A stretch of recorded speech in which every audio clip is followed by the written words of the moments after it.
नमस्कार। जैसा कि हम सभी जानते हैं कि बच्चे का पहला स्कूल उसका घर और पहला गुरु उसकी माँ होती है। जब बच्चा माँ के आंचल से निकलकर पहली बार विद्या के मंदिर विद्यालय में आता है तो उसके बाद शिक्षकों की भूमिका बनती है कि वो बच्चे को माँ जैसा प्यार दे और घर जैसा वातावरण दे। तो इसी कड़ी में हम बात करने के लिए आए हैं रेणु भारद्वाज जी के पास। तो नमस्कार मैम। नमस्कार जी। तो सबसे पहले मैम आप अपना परिचय दीजिए अपने स्कूल के बारे में। हमारा परिचय तो स्कूल से ही है। तो लिटिल जीनियस प्ले स्कूल बच्चों के लिए, जैसा कि आपने कहा, घर के बाद एक दूसरा ऐसा वातावरण जहां हम बच्चे को बिल्कुल घर जैसा और कोशिश करते हैं कि उनको माँ जैसा ही प्यार दें, और अभी तक सफलता भी उसमें मिल रही है हमें। तो मैम स्कूल में बच्चों को घर जैसा वातावरण और माँ जैसा प्यार देने के लिए शिक्षकों की भूमिका होती है। तो आप शिक्षक की सबसे बड़ी भूमिका क्या मानती हैं जो शिक्षा के साथ साथ हर शिक्षक में होनी चाहिए?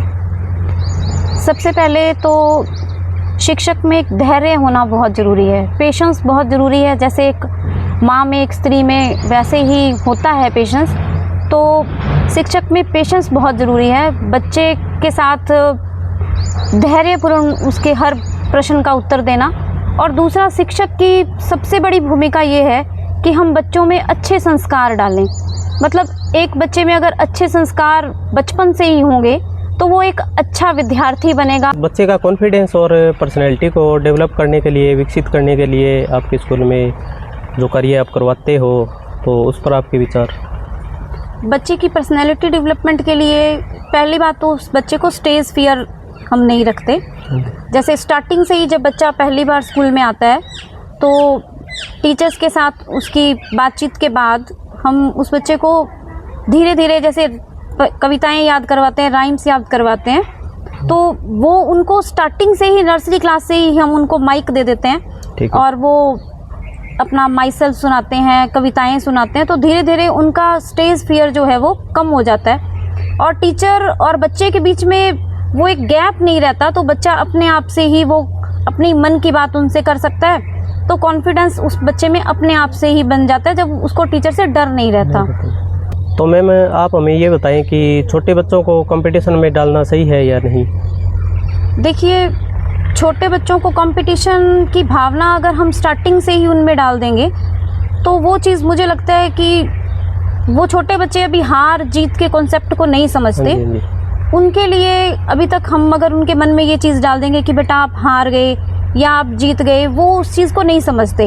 उनके लिए वो चीज़ जो वो चाहते हैं उस पर उनका हक है, तो वो उस चीज़ को लेना चाहते हैं। तो अभी से छोटे बच्चों को मूल्यांकन की तरफ ना ले जाकर उनको ये दिखाया जाए कि सब बच्चे समान हैं, सब बच्चों में एक यूनिक क्वालिटी है।